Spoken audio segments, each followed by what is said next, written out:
Welcome, everybody. Where's Laura?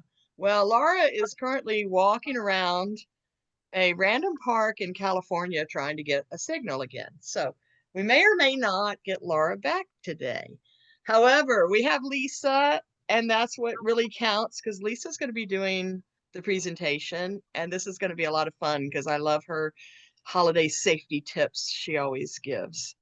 So anyway, while people are coming in, go ahead and let us know where you're from and what the weather is. I'm in Middle Georgia, and it's been in the 40s all week, and it's going to be 80 today. So Really? yes, 44 this morning and heading up to 80 degrees, believe it or not. And then we got that Arctic freeze coming in. Are you going to get that, Lisa? Yeah, it's supposed to go down into the 20s, so we have to get out there and wrap our little palm trees and get all the plants that can't survive, at least into the enclosed porch. So we have to, you know, have some work ahead of us. But it's been so cold here. I mean, the leaves have been gorgeous, but I haven't wanted to go out of the house at all. And I have to laugh. When I had my store, my mom used to call me, and when I had a storefront, an actual physical location, my mother would call me in the morning and say, "It's too cold to go out. Don't go." And I'm like, "Mom, I own a business. I have to go. It doesn't matter how cold." Well, just a couple days ago, I said to my husband, "It's so cold, I don't want to even go out." And then I thought, "Oh, crap. My mom just came out." So I didn't say anything to him because he's going to remember that. But yeah, it's just been so cold, and we're supposed to get snow up in Asheville, so that's about an hour away from where I am.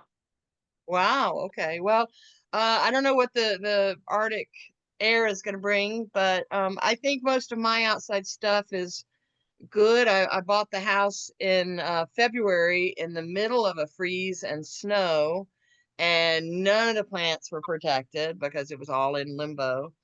So all but one little bush survived. So I think I've got some pretty sturdy outside plants. Good, very good. So it looks like we got a pretty good group in here now. Let's go ahead and get it started, Lisa. So I believe she's got you set where you can screen share. Yes, just give me a second to move stuff around. So Okay, yeah. Zoom, y'all always, we say this, but there are things that we don't know Zoom is going to do to us until we are live. Like it's not right, stuff we can test in advance. So yeah, sometimes we find out about new things as they happen. yes, and All other right, things don't Lisa, work as they did.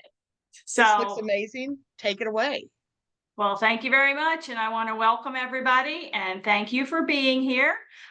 We're going to go over a holiday safety review, but there's some other things I also had to touch on because, going into the wintertime, we just can't do holiday. We have to kind of lead into that to get your birds ready.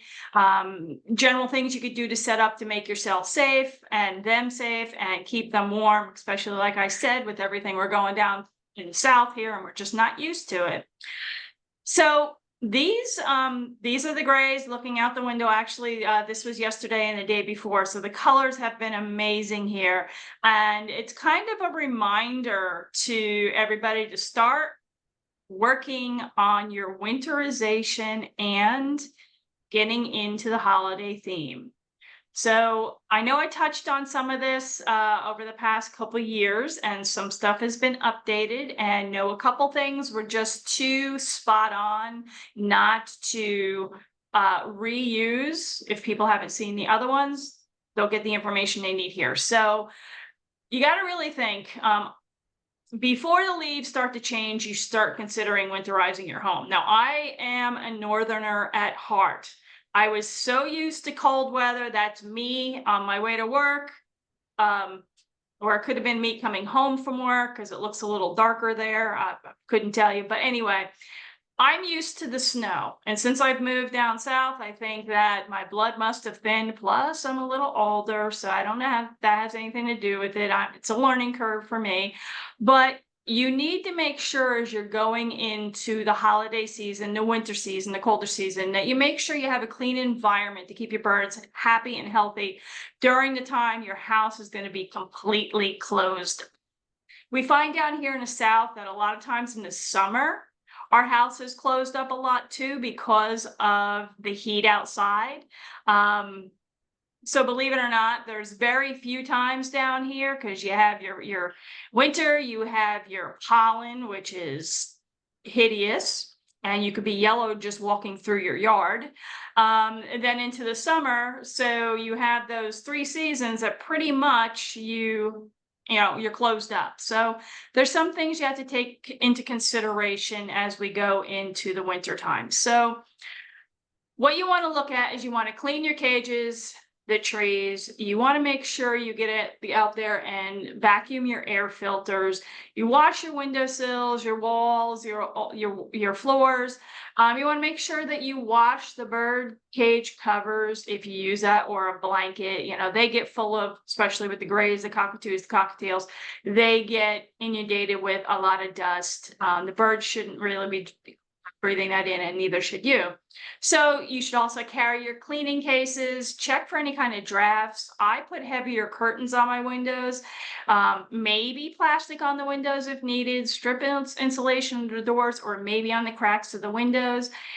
Your heating system, you want to check it before it's needed, because 2 years ago, I think it was, we turned ours on in October before we needed it, and guess what? It crapped out on us. So we had to actually buy a whole new heating system here, and we had to wait to have it put in. So, I had alternative ways to heat if I needed it, but we were lucky that we checked it early. So learn from my mistake and turn it on, even if you have to open your windows because you're going to have that dusty heat on for the first time. You want to check your space heaters. Keep extra food in the house in case there's supply issues, bottled waters, paper towels. And then another thing that I have is, if you have multiple birds, okay, so you got a carrying case that in case you need to get out for some strange reason, you have this mysterious smell in the house, you have a bit of fire, something like that, an emergency, you have to get out and you have multiple birds and you have multiple carrying cases, you can't carry all that in just your hands if it's you. So I also have pillowcases. It's the easiest way to explain it. If you get a regular standard pillowcase and you cut a hole in the top where the seam is, where it's fancier, and you can take elastic band, like the white stuff you can get at the craft stores, and hook it on a little safety pin. You can push that all the way through the entire top, and you could tie it, and you can also put a string in there so you can close it. And then if you have them actually in pillowcases, it's an emergency thing. It's not travel, it's emergency. If you have them in there, guess what? You can carry 8 birds all at the same time. So I have them in my bird room at all times. I've had mine for 20 plus years. Thank God I've never had to use them, but you never know. And it's just a great way to make sure you have extra in case you need it. So now we're going to get into it a little bit more. You're going to check for drafts. And what I mean by that is, you've seen my bird room. It's mainly windows, okay?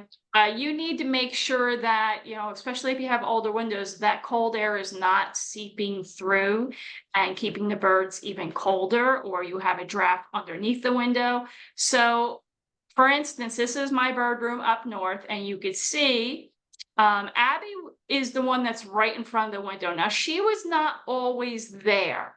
She was actually downstairs. I had more birds in my dining room area, but she was a little bit more feisty, and I had to be a little bit more careful with her biting people. So, people, they don't necessarily listen when they come to your house and they don't know birds. They stick fingers in the cages, and guess what? They get bit.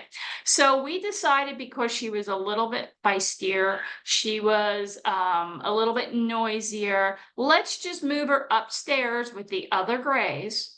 And then, we'll take her down. But my husband fooled me, and he liked the peace of it more, of her being upstairs with everybody else. So I couldn't get the cage down by myself. And they had their playroom was on the main floor, and they were constantly down there. So they were not up in this room. This was pretty much when I was at work and or for sleeping at night. But that window behind her, even though the house was built, I think in 97, that window was drafty. So what I did is I took a strip of the window insulation, and my mother used to have to do this all the time in all the houses that we rented when I grew up. Put the little strip, it's like a little piece of foam that comes in the window cling. So I would put that along the bottom, and then I would actually put a window cling over that entire window. And the birds would be out when I was doing this, because you had to blow it dry to make it fit and make it secure. I would also put on heavier curtains like you see, and I also had blinds that came down at night. So, and I'd move her a little bit away. She'd line more up with like Sydney's cage. So this way I was trying to keep her as warm as possible.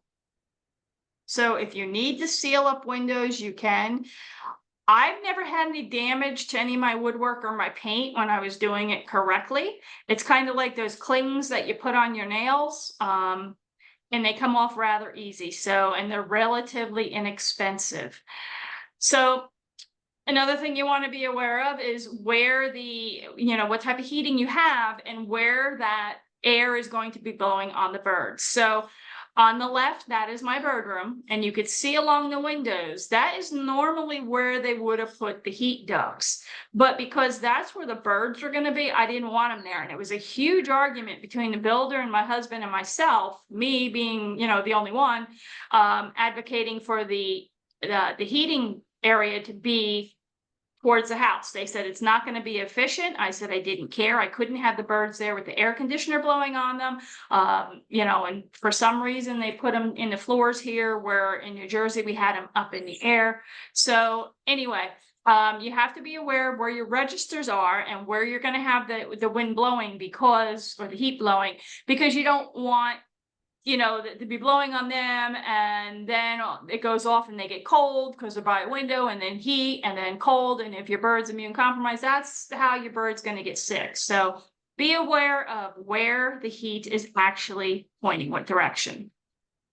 So, and the reason I put this in here is because we got to kind of discuss a little bit with some of the things that we're going to talk about, why it's so different for the birds versus humans with some of the things that might happen during the holiday season. Okay, so you have your side, I believe it's looking down on a bird and shows you where all the air sacs are.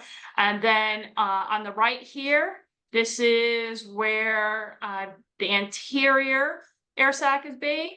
This would be the posterior. Oh no, that's abdominal. You can kind of tell by this here. So abdominal, then you have the posterior, then you have the interior, and then you have the inner clavicle. And that's all the air sacs. And I have something I want to read, and this really should be left more to a vet to explain correctly. I am just going to give you a layman's term here to explain why some things we're going to talk about are going to be dangerous for your birds, but not necessarily us. So the respiration in birds is highly specialized process, critical for supporting the energetic flight demands. Birds possess a unique respiratory system that allows for efficient oxygen extraction, which is essential given their high metabolic rates during flight. Unlike mammals, which have lungs that expand and contract with each breath, like us, birds feature an unidirectional airflow system through their lungs, aided by a series of air sacs. This design maximizes oxygen uptake and carbon dioxide removal, facilitating a continuous stream of air through the lungs. Okay.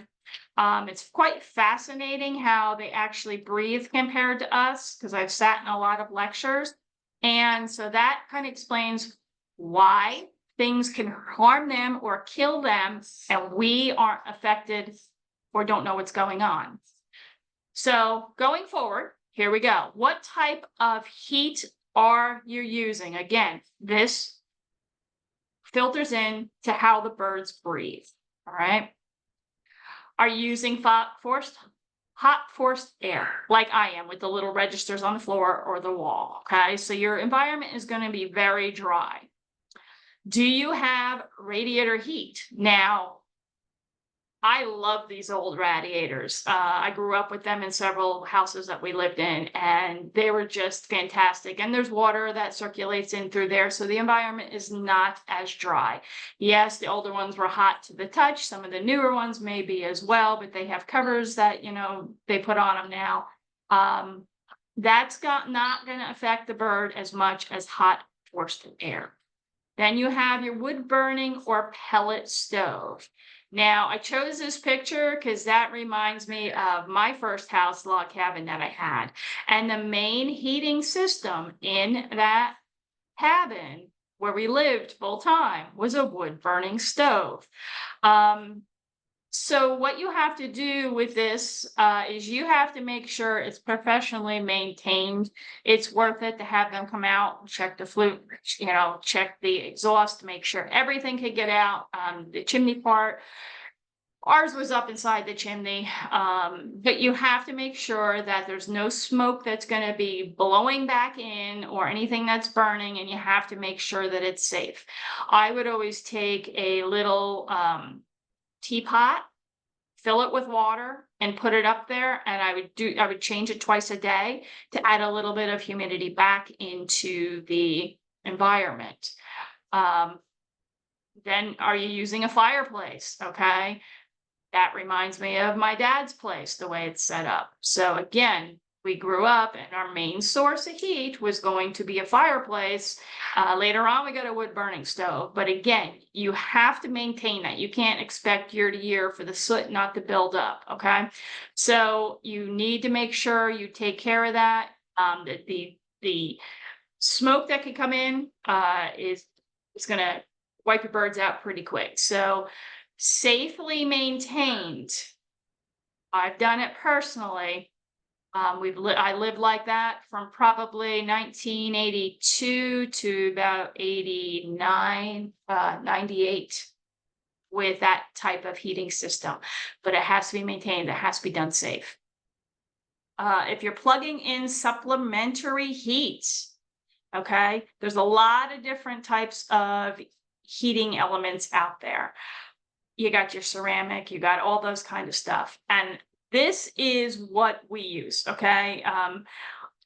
Through my friends who live in even colder climates, they've always said that they use the DeLonghi. So I went in and I researched them. And, we have two down here, just in case our heat goes out, one for the bird room, one for our bedroom. And you want to make sure it's the oil filled, okay? It's not blowing the air. These can get a little bit hot.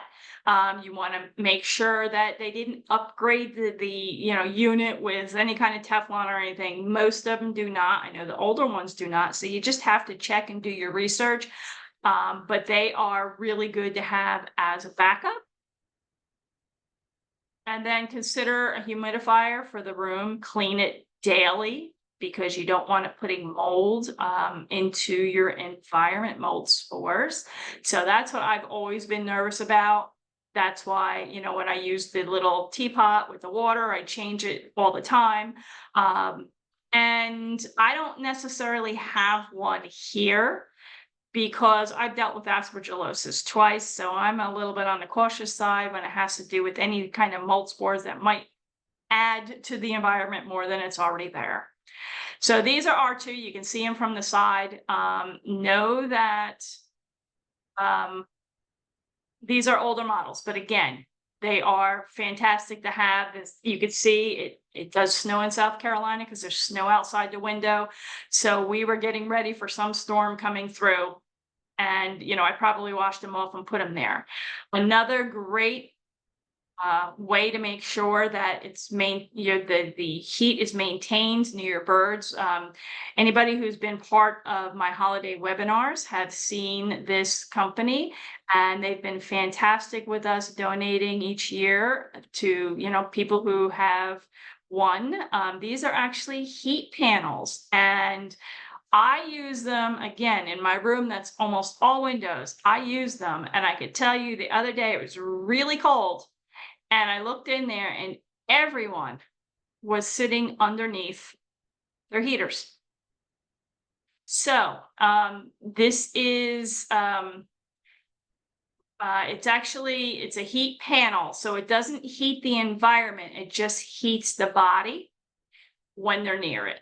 So it's the same type of thing that they use for like hot yoga and therapy and stuff like that. So these are a great little option.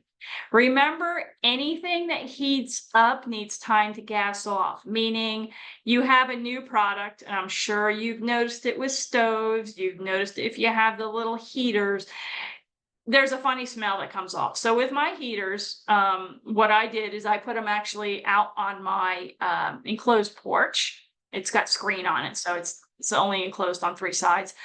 I turned it on and I turned them on high, and I left them there for 2 days to try to burn off any kind of that funky smell. Now I could still tell you when I first start them up, there is a funky smell. Okay, but I've had mine probably 10 years. That smell does go away. It must be the initial heat or maybe the oil going through. I don't know what it is, but you don't want to go out and buy a product and then, you know, just put it away and think, oh, I got something to use. Anything needs to get rid of that stinky smell before you bring it in by your birds. Not going to hurt you, but going to hurt the birds because of the way they breathe. Now, with any of these products, you are going to need to have some sort of electricity. So, you know, if you're in hurricane season down in Florida, or if you're in, you know, snow season up north, you need to be able to power these things that I just showed you. So we have an outdoor generator that we set up. I would love to get one of the ones that are just automatically set up to the house, maybe someday, but right now we have that. And I also have an indoor generator. It's by Jackery, and that's the one I have, and it is solar. It's got solar panels. That's what those are right there. And we could put them out if we need to have it charging during the day, or if you know you're going into a storm, you can attach it just to the regular wall and charge up the battery. Now, I could tell you that I did an experiment, and we charged our Jackery all the way up, full battery, and I plugged in one heat panel, and I plugged in one big light to see how long that is going to last, to see if it's going to get us through the night in case we need it. So after 7 hours and 10 minutes, 52% of the battery life was there, and I was using 60 watt use.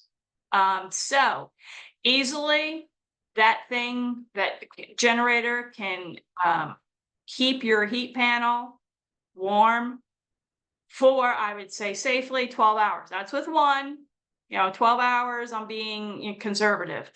It could go, by my calculations, it could probably go 14 and a half hours.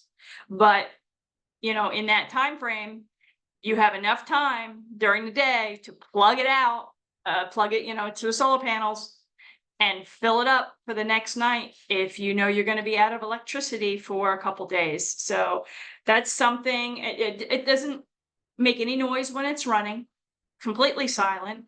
And it's something you might want to look into, especially like if you're in an apartment or a townhome. It's an investment. So just keep that in mind. I don't know how long they last. I did write that down somewhere, but that was last year when I did the experiment. So it might be like a 5-year investment, and then you might have to either get a different battery for it or, get a new unit. That's something to talk to the company about. But you really need to concentrate on keeping these guys warm in the cold weather. Another thing is clean your air filters. Your filters on the house, we just changed ours 2 days ago, and clean your air filters, because living with 4 grays, this is what you get. That's why you want to wash their covers before the winter comes in, because that is just me touching that filter. So again, not good for them, not good for us. You want to make sure you wash their cages good for the winter. That means they're trees, they're little cages, and most importantly, you got those little carrying cases in case you need them. You want to make sure they're clean and ready to go. So it's a good reminder to do that. Again, here are the covers. Those are not my normal covers, so I must have been washing the regular ones. These are the sleep cages. The cages are actually a little bit taller than this. I kind of, stretched it out to fit the frame. But, and I do have heavier covers for the winter time. Now my guys are used to, having covers on. If your bird's not used to it, if you have to kind of desensitize them to it, if they don't mind it, it's another way of being able to keep them warm. Because again, with the indoor generator, if you need to use one of the heat panels, I can push 4 cages together. I can attach the heat panel on top, so it'll actually reach the 4 cages. And the cages have to be just far enough so toes can't be bitten or anything like that. And then what I'll do is I'll just wrap the outside. There's a big air hole on top. The whole top is exposed, so they're getting the fresh air and they're not overheating in there. Because this heat panel does not really get hot to the touch, because again, it's warming the body, not the environment. So, that's a great way. If I got to keep them warm in the winter for whatever reason, that's what I could do. Now, going forward here, you're going to see some of the notes I have are going to be in red, and that's by Dr. Pollock. And these I've used before, but they're worth mentioning again. Okay. Again, this is some things during the holidays that can cause some issues, so we want to keep them in mind.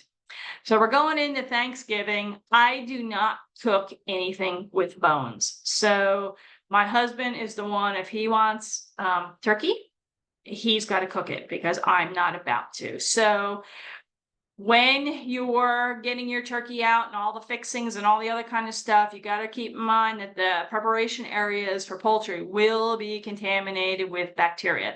You can see I have that red and green cover. That is my butcher block. And I know that's going to be harder to clean than, say, those counters that we have to change out because they're hard. But that's why I have it colored, so my husband stays away from there. It doesn't contaminate that, but I can wipe down the counters when he's done. And again, anything in red, noted in red, that's going to be from Dr. Pollock. And cleaning agents can also be irritating, and some are actually toxic. So you have to go in and you have to, do your research, make sure you're using the correct products. I use a lot of vinegar and water. So you want to use something like that. You're also going to have your issues, with your stove and all that kind of stuff. So you have to be careful and never use self-cleaning issue or option on the stoves. So the holidays are also associated with a lot of cooking. So when a lot of people come on the page, they'll ask me, I saw these non-stick, I saw this, can I get this? And I don't think we have all the answers yet. I've seen reports of what it can do to the human body. I'm not about to eat out of anything like that. This is actually barberware, I believe, or revereware, pebble. So I was looking to see the manufacturer on it when my computer shut off last night. So again, it's either barberware or revereware. If you're looking for new stuff, this is the same exact company, okay? Same stuff, but this is safe for you to use with your birds. So go for this stainless steel. They last forever. I have a set from 1989 I still use, and I've added more pieces through the years. But you want to use something like that and stay away from the non-stick and the diamond plate and all that kind of stuff, the ceramic coating. We don't know what's in there yet. And the reason we find out that it's no good for people or their birds is because the birds end up dying. So you have, I found this, which I thought was very interesting. I have always had a gas stove, and I liked it. We moved in here and we don't have gas, we have electric. So I had to, get used to using electric. And I looked this up to see, I was just looking actually for a picture of an open flame because that's something we have to be careful with the birds. And I found out this article with the gas and what they use, why it can be toxic. Again, this filters back to why it's more bothersome for the birds than for us. But you might want to go through and read that article again. You'll be able to come back to this on the YouTube channel, come back, grab that, grab that line there in the link and go back and read it. And you'd actually probably be surprised. So you have your cooking bags, your non-stick foils. There's some people have debunked the turkey bags.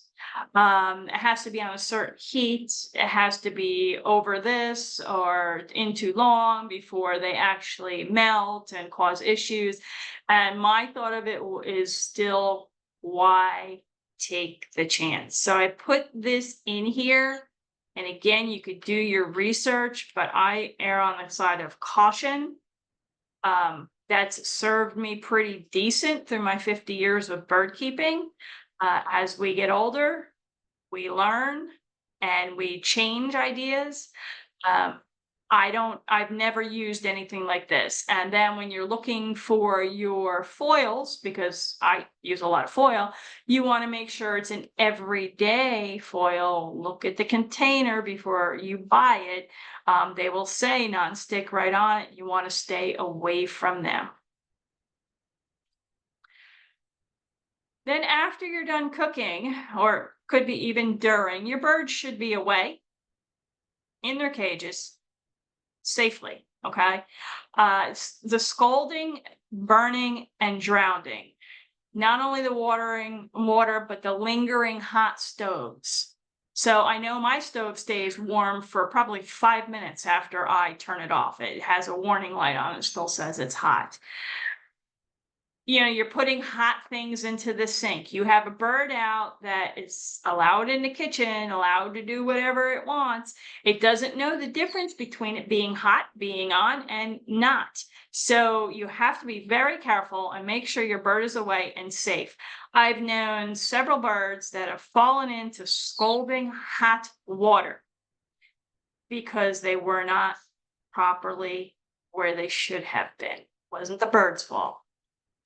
It didn't happen more than, once. So I used this last time. You want to make sure you're not using turkey treats. It can cause intestinal upset, and some of the seasonings and dressings have potentially toxic ingredients. Again, the undercooked or raw might contain dangerous bacteria such as salmonella. You know what that does to us. We can say it, the birds can't. Giving your pet, any pet, a leftover carcass or any bones can upset their digestive tracts, cause perforations in the GI tract, and cause intestinal blockage. People say, well, I've been doing it for years. I haven't had an issue. You haven't had an issue yet. So why do it? You got your garlic, your onion, your leeks, your chives. I don't change any words in this. These are quotes, and this is from the Bogue Animal Hospital. So this is coming from somebody who knows more than I do on the subject. I'm just sharing. So you want to make sure, the Thanksgiving foods like vegetable stuffing and gravy, they may be good for us, but it might be toxic to the animals, destruction of the red blood cells. So you want to make sure that they can have their own little treats. Now, Lafeber has their pumpkin NutriBerries out. So give your birds some of them. They can have cranberries. Actually, some of their products have cranberries in it. So I believe that may be the senior pellet berry or the pellet berry or the senior NutriBerry. One of those has cranberries in it. You can give them that instead of turning around and trying to give them something that may hurt them. Discourage. Okay, none of my guests there are furry, but I could tell you I've had a lot of parties and a lot of people coming in and out, okay?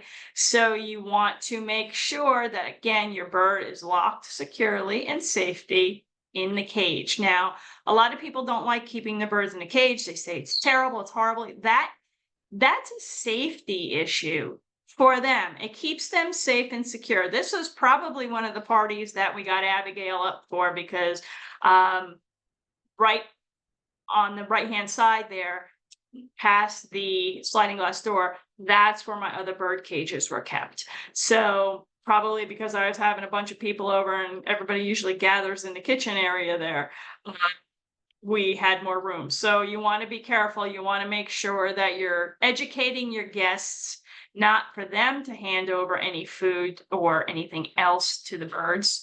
Kind of keep them away.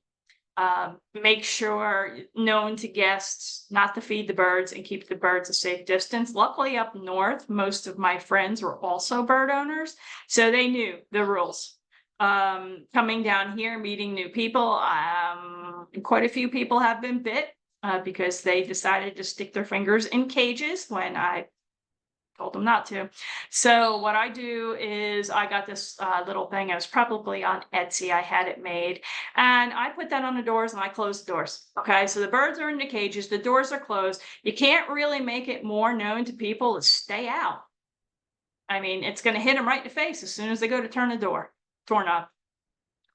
Some of the things in the Thanksgiving time frame, also some for Christmas, but these are going to be toxic to your birds. I'm sure there's a much longer list, but this is what I was able to find. So you have your mums, your English ivy, your amaryllis, and your peace lilies. So these are all going to be toxic. It might be just parts of the plant, might be the whole plant. Don't know, but why bother? Why take the chance?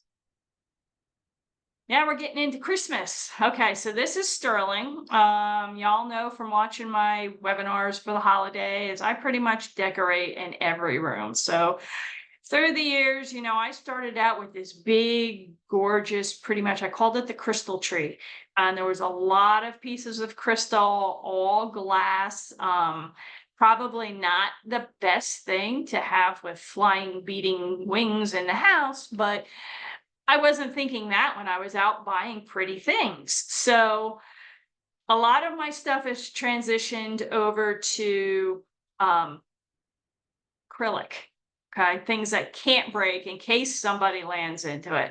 So I try to make it where it's harder to reach and harder to land. And the birds, with it only being up for a couple, weeks a year, they kind of stay away from, which was good, except for when I'm doing these pictures. So they are extremely attractive to companion parrots. This is my bird room. My birds have their own tree. So with what I did here, there are a few glass ornaments. So Old World Christmas a couple of years ago did an African gray parrot, and see it right here where I'm circling, okay, next to this wooden one with the little beak and hat.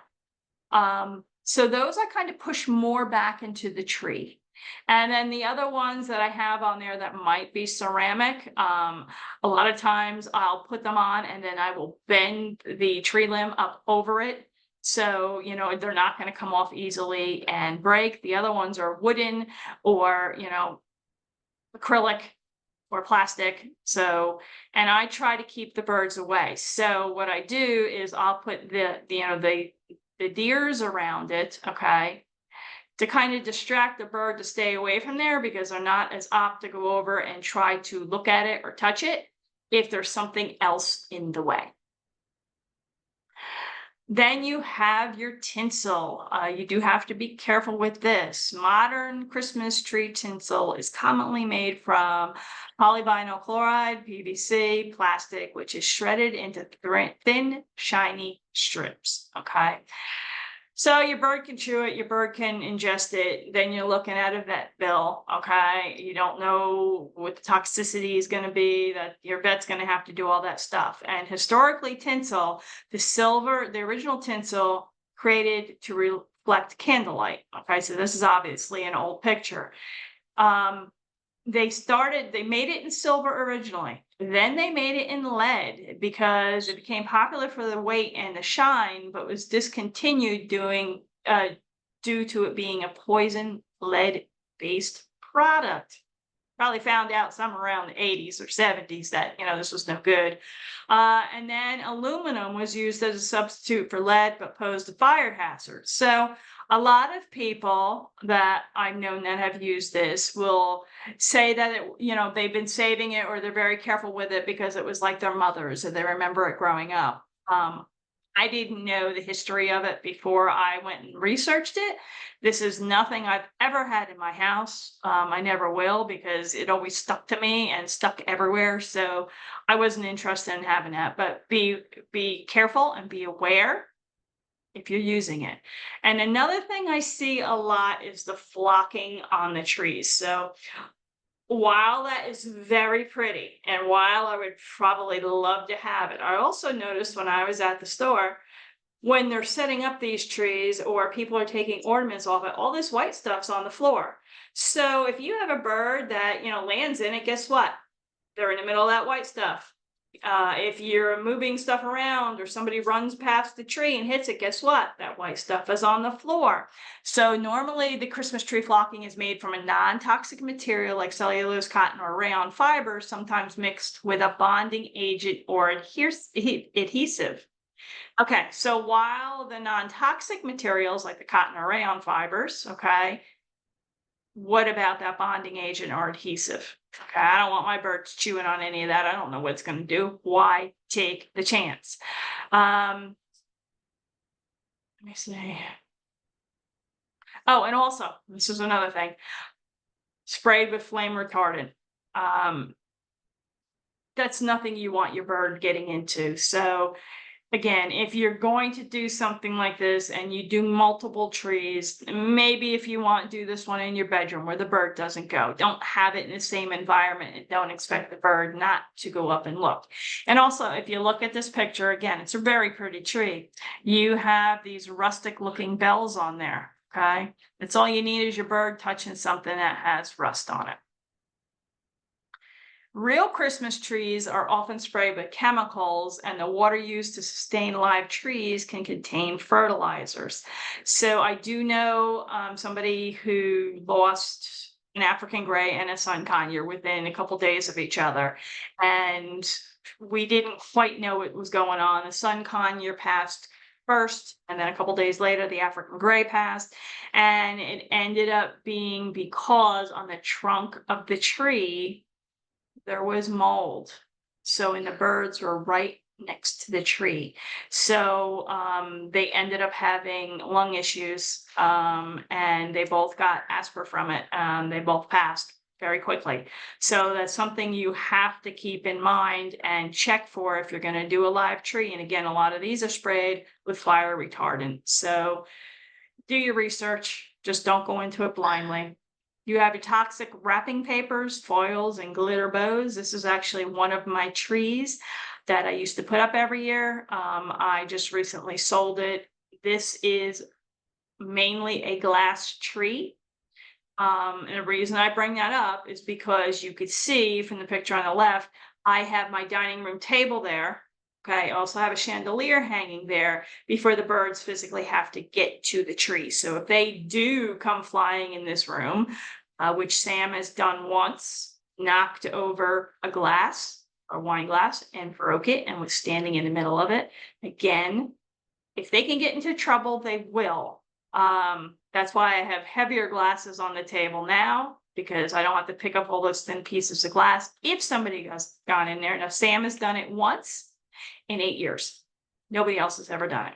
So, but you can see at the top, I had, these foil lined wrapping boxes wrapped up. I had gold glitter bows all over. There's a lot of glitter there.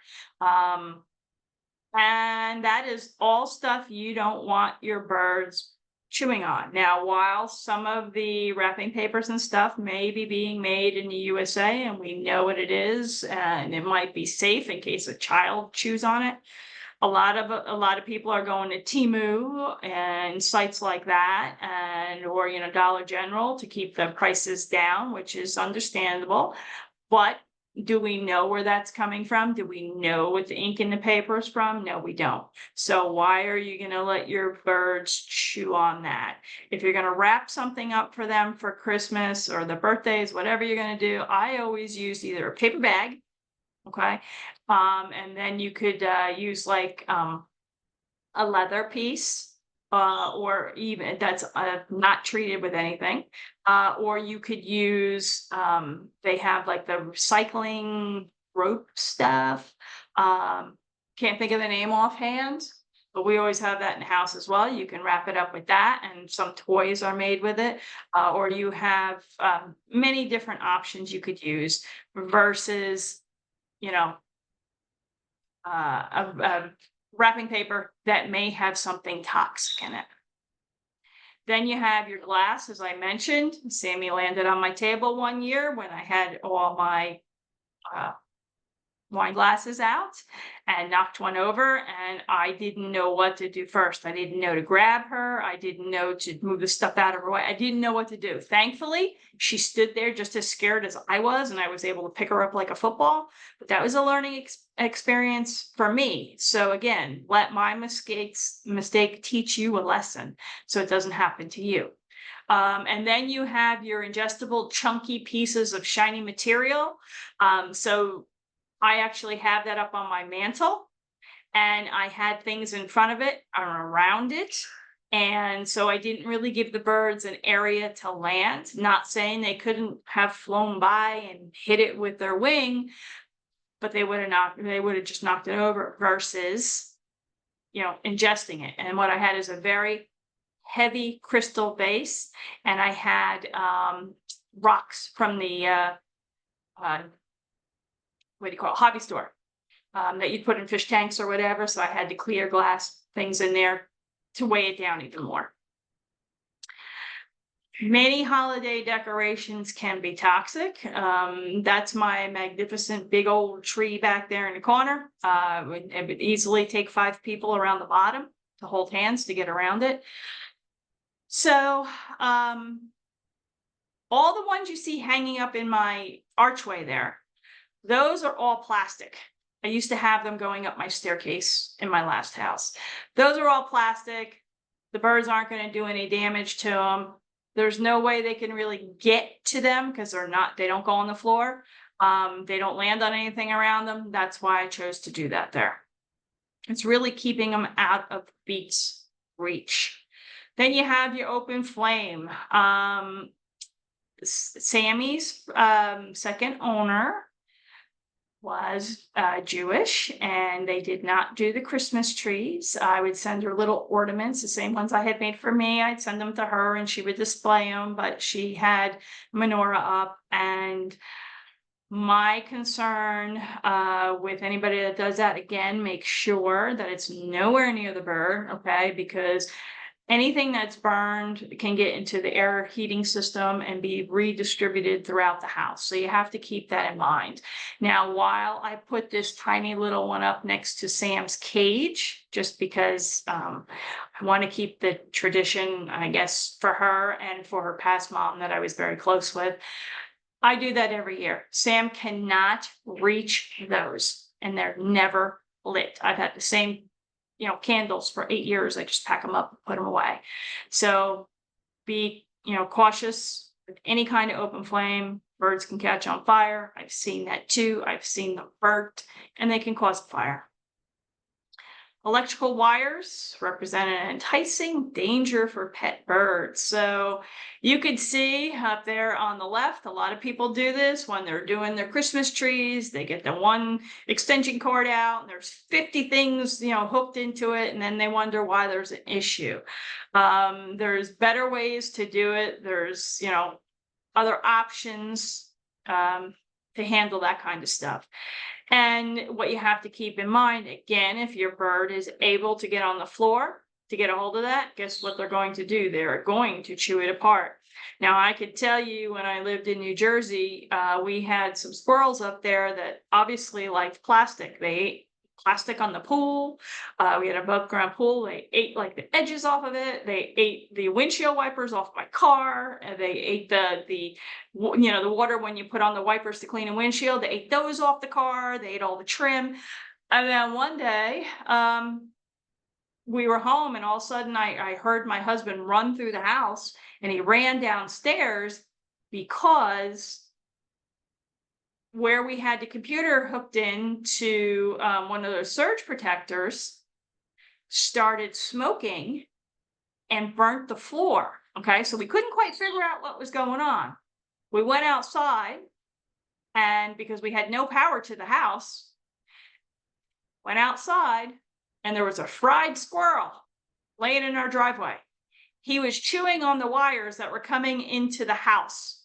So we had to have the electric company come out and put all new wires in. So you have to be very careful. They don't know what they're doing. They're just doing it because it either tastes good or it's fun. And there could be real dangers. They can get electrocuted. And I've seen it. Then you have your Christmas toxic, and I'm sure there's more of a list than this. So you have your poinsettias, you've got your mistletoe, your holly, your yew. These, I don't know if it's the entire plant. I don't know if it's a piece of the plant, but why risk it? Okay, if you want poinsettia, go to the dollar store or go to your hobby store and get a fake one. I have plenty of fake ones, but I won't have a real one in the house. Again, going back to the way they breathe, okay, you want to make sure that you use a high quality HEPA air purifier. That happens to be Sterling sitting on top of his in the room. You can see that one does not have an ionizer on it, so I don't have to worry about ever turning it off. The scented candles and aerosols and incense, that's all lung irritating and should never be used.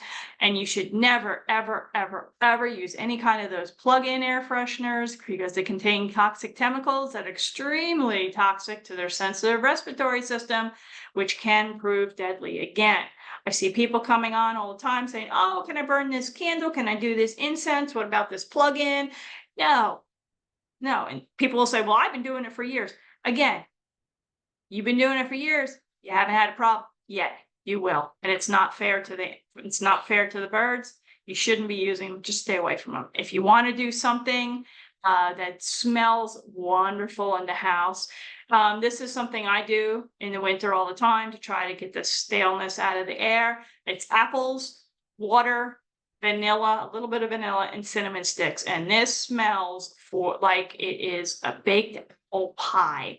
And actually, when we were selling one of our house, I had some of this simmering on the stove. You can do it in a crock pot. You just don't get as much of the smell out of it. But when I had people come in for the open house, every one of them commented how wonderful and homey it smelled in there. And that was simply because of what we had on the stove. Then you have your New Year's. You're going to have people over the house, people in and out of the house. There's going to be noise.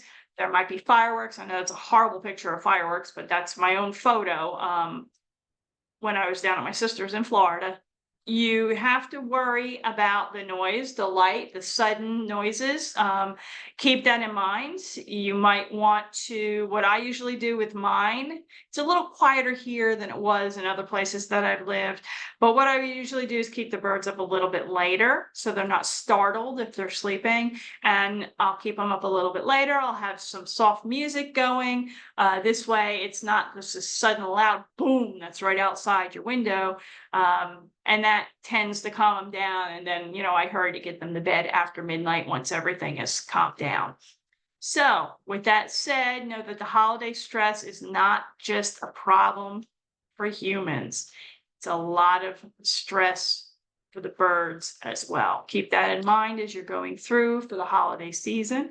I hope it's happy and healthy and safe, and you get to make many wonderful memories with your family and your birds. this is just a little reminder. These are some of the things you want to consider going into the holiday season. Make sure you get your batteries, have your camping lights. Don't get the really super bright ones that lighten up the whole room. Try to get one that has a shade on it to keep the light down, because I know those lights bother my eyes. I can't imagine what it's doing to the birds' eyes with how they see. So invest in some of these things. You never know what kind of storm is going to come through, what delays the shipping companies are going to have. So you want to have a little bit more on hand than you normally would, just in case you're faced with a storm or delivery delays.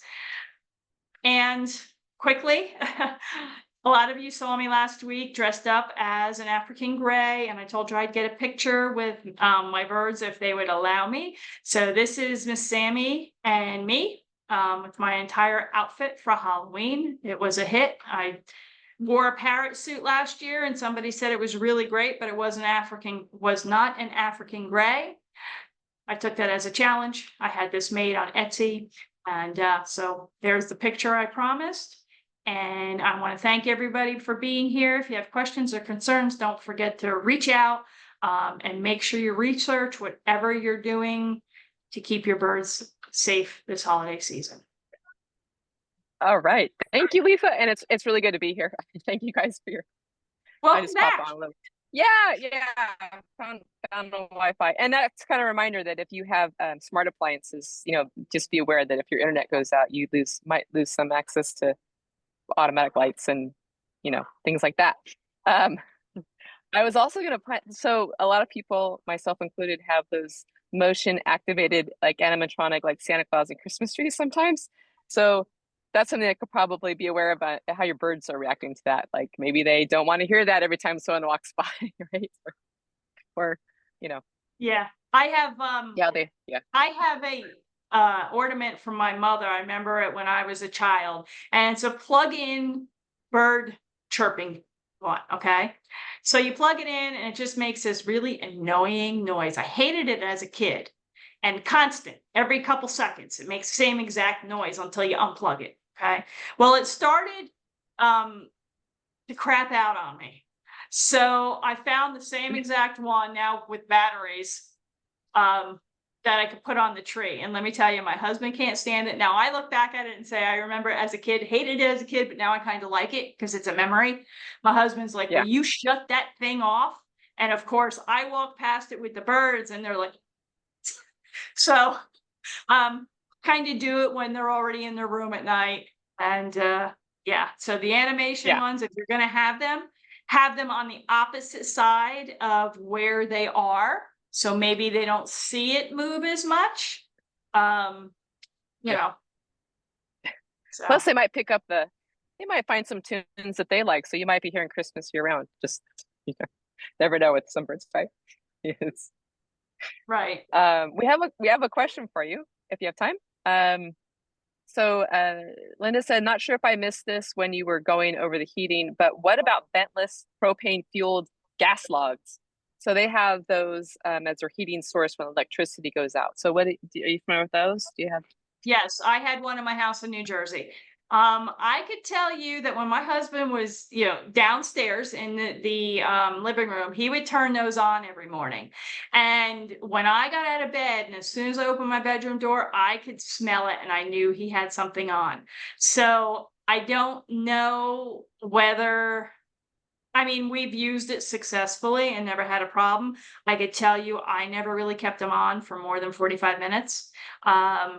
If I had to, in a heating situation, I probably would, but I do know that I've been smacked in the face with the smell that comes out of them when I'd open my door in the morning. So there's definitely a smell. So, I would be careful with them. Again, you have to make sure it's vented. A lot of these fireplaces that you buy that are just, stick in a room, they are not vented. So you don't want to have anything like that. You want to make sure there's a vent to outside, which mine was. So. Okay. All right. Well, so for me, this went by especially fast because I was trying to get on, but these are really important takeaways, and I love that we have a fabulous PowerPoint presentation that you always do for us, so people can go back and check out those websites, and also reminders of to safely navigate the holidays, and also unplug your Christmas trees at night, right before you go to bed, and all that good stuff. Fire hazards, right? Leaving lights on and stuff on the trees is a big one that the firemen always recommend don't do. So same with our. Right. And another thing, if I can add in, some of those fireplaces have like those little, like the trays when you're having a party, you light it up. It's like a gel container. I don't know the correct name of them because I don't use them. But it's like it's a little silver tin, and you pop the little lid off and you light it, and it keeps food in the chafing dishes hot for parties. Okay. Some fireplaces also use that. Don't use that. That's not good. Sterno. And I think is it Sterno? Yes, there you go. Yeah. Thank you. So don't use the sternos in your house. That's another thing that's a no-no, because they do smell, and it's all going to irritate their system. That's why I went over that diagram to show you how they breathe versus how we do. Okay, there you go. Okay, guy, I have to announce today is we have a giveaway winner. And it's going to be, guess what it's going to be? It's going to be pumpkin spice Nutriberries, which I believe are available. This is like the last month that they're available. So, yeah, you can get them in time for Thanksgiving. Imagine that. Where it can have its little pumpkin themed food. That is going to go out to Candy Little. So Candy Little, congratulations. You're going to get pumpkin spice Nutriberries as well as the Lafeber product of your choosing. And next Friday, we're going to be on with Dr. Lamb, and she's going to talk about new birds and infectious disease testing, I believe. So that'll be an interesting and important topic as well. Yeah. Very important. Yeah. Okay. I just want to thank you, Lisa, and thank you, Brenda, for getting this webinar kickstarted. So I want to wish everyone a wonderful weekend, and we'll see you back. We'll be back in December with you, Lisa. We have a big one in December coming up. Just to give you guys a way sneak preview, we've got our fabulous holiday webinar with Lisa, which is something that most people look forward to. It's like Christmas before Christmas. So I'm working on that now. Oh, I know you are. She works herself tirelessly to prepare for that one. I mean, just like all of them, but that one especially, I know it's a lot of work. So I'll let you get to it then. It's good. All right, guys, thanks for joining us today, and until next time, have a great weekend. All the best to you and your flock. Bye.